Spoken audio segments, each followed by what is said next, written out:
amuwomereza kati gwe n'ogamba n'ofuna byogedde kati naye bw'otandise omwanjula otandise kuwomereza era omuntu waffe otandise nze tomunsibaako just muwadde ekitiibwa kye olw'okuba nti yatuzaalamu abaana abalungi ennyo naye buli omu awulira nga gwe yandyeyagalizza buli mukazi ayityaga Diamond n'aŋŋambako simusu Diamond n'aŋŋambako simuleka emboozi omukyalo ono gy'annyonnyola omukyala muyita Rita Dancehall oyo nno yatabula ennyo yasasajjula ensonga ya Spice Diana ne Shiba bwe yagaa nti show ya Shiba yabadde ABCD yayogera bingi era omusango gwamusinga tugusalira wano kyovula bwe yava ku poliisi yeetonda tinadde njogera kalebule ngaliwo abantaddemu gas ne viga okwogera ebintu ebyo atamumanyi omuwala asinga okuzinira ku street mu Kampala otyo giro tumulisa kawo Dennis ku Rita Dancehall kati dde oyo asemba ku ddyo kati ono Evelyn Namulondo oli Bobian yoba badde simanyi nti nno bamuta kakati babadde ku lukiiko awo nga Eva nnyonnyola ekivulu kye kigenda okubeera 3 August ku Theatre La Bonita best of Evelyn Namulondo ono najja Dancehall nga maama oyo omwana wansasagga e Kampala Dancehall naye kati agatandika ate okubeera pikeere wa buli muntu nanti ne Eva waali naye okyalo ne babeera olubuto nga agenza okulagayina mu biseera ebyo nga lubuto lwa maalo yasanga Hamza n'amugamba nti owaaye kankwateko ku lubuto tayinza kulujjanja batakoze naye mukazi gwe nakugamba ebintu wakamala emyezi bwezi kugamba wonowerezamu omwaka kakati Rita yakoze atya kati munnange oyo kyebakoze kukuba bweru ku La Bonita agenda azina mu kkubo bwabuuzamu ku bantu bwa bwe yewaana yasinga kino nekiri wabula oyo naye ngaekikulu ekiriwo Alex Muhangi omutegera comedian yabadde in charge ya Diamond Platinum ekkololo kati diirwe ejja nti Eva Dancehall ye muzinyi we Uganda alina okumuzinirako okumuyambako okuzina kati force nga zijja talina zinirayo kati abazinyi ba Diamond nga Muhammad amugamba oli yazze n'abazinyi be kati nga abazinyi bamugamba kati aliwa ffe tetuzina nga taliwo nga tajja emboozi tunagiddira enkya kuba mpanvu eriko obuzzukulu n'obwana bwazo ku nkokola ezibeeramu ebyo ebivulu jalinnya stage sijja girinnya munnange nga jayimbira Diamond bwe bamaze okuyimba waliwo obufaananyi obutambula ku social media nga bulaga nga baliwo obuliri obunene nga kuliko abantu babiri ng'ate omu afaanana Rita amulala nga afaanana kale tugenderaawo kyeyakoledde Diamond webale kunkiikirira nze sirinyangako ku stage nga ntidde ng'olunaku olwo tekibangawo mubulamu so yaliko amasanyalaze naye ensonga zange ez'okugitya anti nnyingi ola nali nayigira buyingizi mu ggwanga nendaba nti ataddeyo sho neŋŋamba ŋŋende oba sigenda ng'amasanyalaze ge gansika gaŋŋamba togenda kati nze nali free nnyo ng'abakulu olwedda nti be bankontaktinga ndi free natuuse dda mbitiibwa tuli ku misiri wenzire eno wenekuba obufaananyi bwenkola wenti webaŋŋamba ebigambo amaaso tugalina gabalaga sex eyes Spice yagamba yasinga amagulu amalungi gosinga ki ate magulu ndi mubi gwe nina amagulu amalungi Evelyn Namulondo alina amagulu amalungi in fact si magulu malungi gokka mukyala mulungi biki byoyiseemu mu ogenda celebratinga myaka emeka kozimu like 10 years something emirala lwaki wagisazeeyo ati on that day oba bannyonnyola lumu siiriwo okusunaasuna kati birungi ki byofunyeemu bingi nnyo funyeemu emikwano kati tolaba ono gumanyi superstar nga mugandawo kokitegeera omumbejja Rita wansasaggerito omumbejja kati era bagenda kunyiiga era emifashioni Namulondo ekikyakulema endowooza kufunamu yembaga Rita bamukuba embaga ati tugamba yiva embaga ejja kwekirinde surprise embaga jojoteeke katale ndowooza otandika okuwungira tunda butuba masinale betwekakasanga oyagala nnyimba ze manjogera lwamukyala Rema Namakulanina tikula sumulula byonna ebyasiwowedda sisitira ndiganyira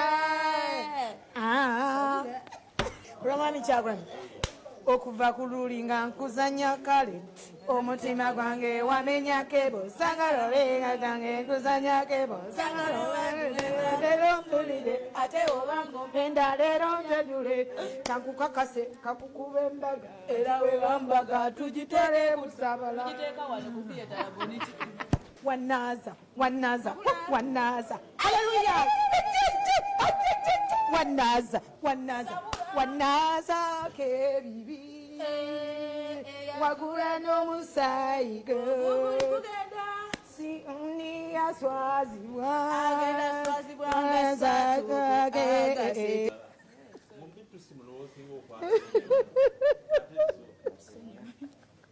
onkubanga byakunywa ontagaza ontagaza nkwagala ebiriyo naye onjayana onjayanya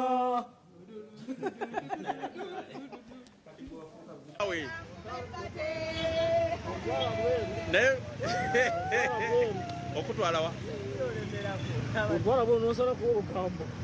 ate nsala lusale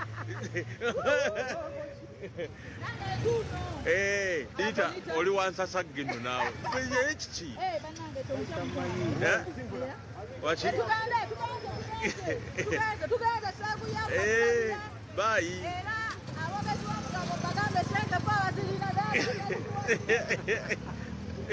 ku piki tekubuzeeko ttooka olowooza bakampala alimu abantu naye Evelyn oyo alina emyaka emeka Evelyn Namulondo kati nze simanyi naye wabula teebereza omuntu eyazannyako mu That's Life mwattu ne bibaawo ne baviki ne bannakawunde myaka gyekyenda nga nange ndi musiniya wanu nga tagirabika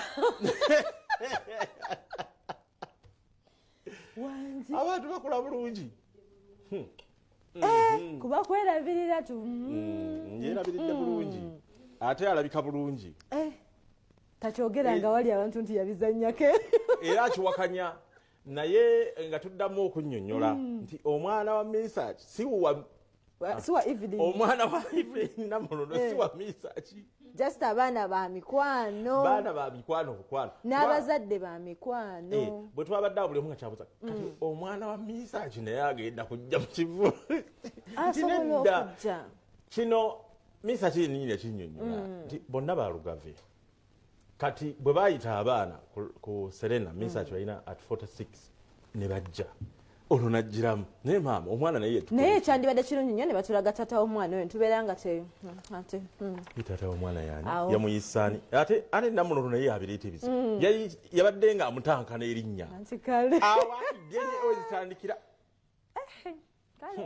omanyi abasajja basusa okwegaana abaana ate oluvannyuma ne bavaayo ne bagamba wange gwe si ebyatuuse ku sokoleke madeni yabidde Grace Kani omuntu yampadde ekibuuzo kya mwana wa Grace Kani okufuna Prince Oma okumukkiriza obulungi ate yali yasooka naye n'amwegaana kino nze si byange muntu namusanze mu kati emakindi nangamba mbaakoze DNA 3 nga zonna zikakasa DNA ey'ekisoga ey'ekiganda n'enzungu anti kale ey'ekisoga yebereoma kati oyo kozi yani ono ye Giovanni Luzinda anti naye nga mwana mwali mu sukweya muba mutabwatata oyo Rasdi oyo naye nga mwali mu batata naye muyimbi kati oyo Prince Oma ali muyero bonna oyo kati ye Prince Oma nga akkiriza omwana eggulo namulirako namubuusa alabye avuddemu omuntu yajjiddwa mu sukweya gwe twakakasiza ye kojja kitonsa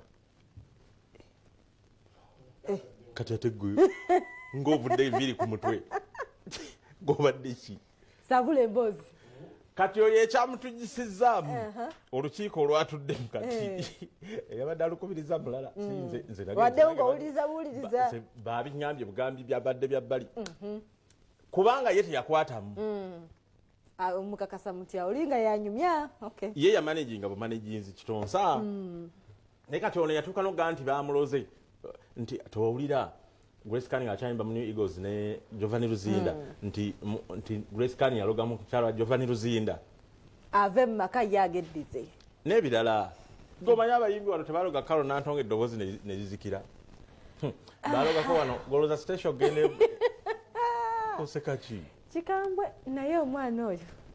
Kati DNA esatu zino byabadde bwebiti. Eyekisoga bakoze ya kisoga. Oba tusembye ya kisoga tusooke ya RCD. Eyo jukya byasaba abantu bagenda mu DNA enzungu. Kakati wano ngalo Giovanni. Kati oyo ye ne bagenda mu yakalira Yekiganda. Kati eno DNA eya Prince Omai yabadde ey'ekizungu. Ya kisoga. Gye bakozesa mu Buvuma, mu Ssese n'Abaganda abamu bagikozesa. Bakwata omwana. Wabula nze sinze. Nze babingambye bugambi. Nze temugamba mbuze nagambye. Ate nange nesikakasa oba byo. Sabula emboozi. Ebintu bino si byange. Kati ne bagenda kukiyira.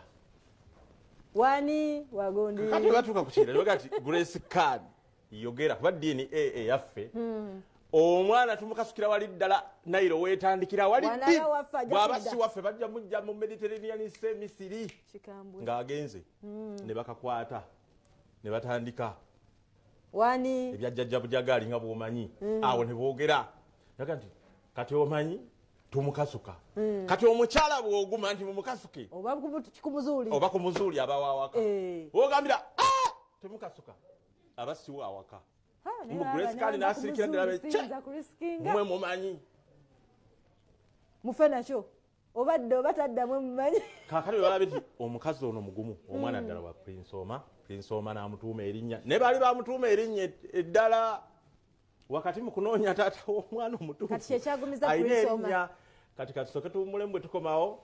Tulabe Grace Card byanyumya mu kussa ebikoowe ebingi anaafuna ne kabiri. Ekyenkya kikutuusiddwako wanula app ya Airtel TV onyumirwe The Voice Africa ku buli Sunday. Airtel, a reason to imagine. Leelo nga luwagiddwa. Soft Care Petal Care has a floating design that perfectly fits. It reduces 70% friction on skin, absorbs fully and blocks leakages from both sides. Soft Care, yeah.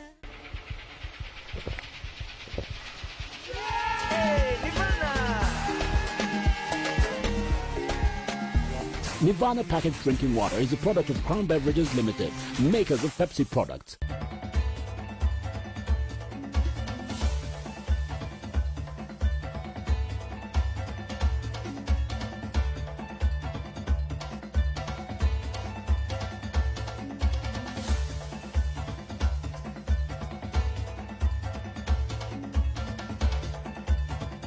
Leelo nga luwagiddwa. Soft Care Petal Care has a floating design that perfectly fits. It reduces 70% friction on skin, absorbs fully and blocks leakages from both sides. Soft Care, yeah.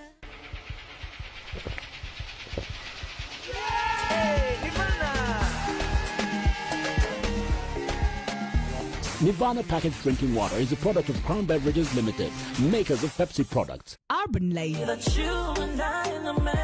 Fun. It's a nice wash. You wear the same. Remember that day you have to look beautiful. I wanna tell you my mind, oh. I don't understand, oh. 'Cause I didn't see you. Our family has already become a subject of controversy. Take her, bring her to the holding area, and call the mental hospital to get her. That's Daphne. That woman again. Come back to your 20 celebrity edition. Keep on dance for me, na na na. Keep on wine for me, na na na. Ziaga, Urban TV. Entertaining you all day with our Urbantainment shows. Tune into Urban TV on DSTV channel 288 and GoTV channel 375. Mama, did you know the astronauts grow 3% taller while in space? Really? I would like that. Let's make your wish come true.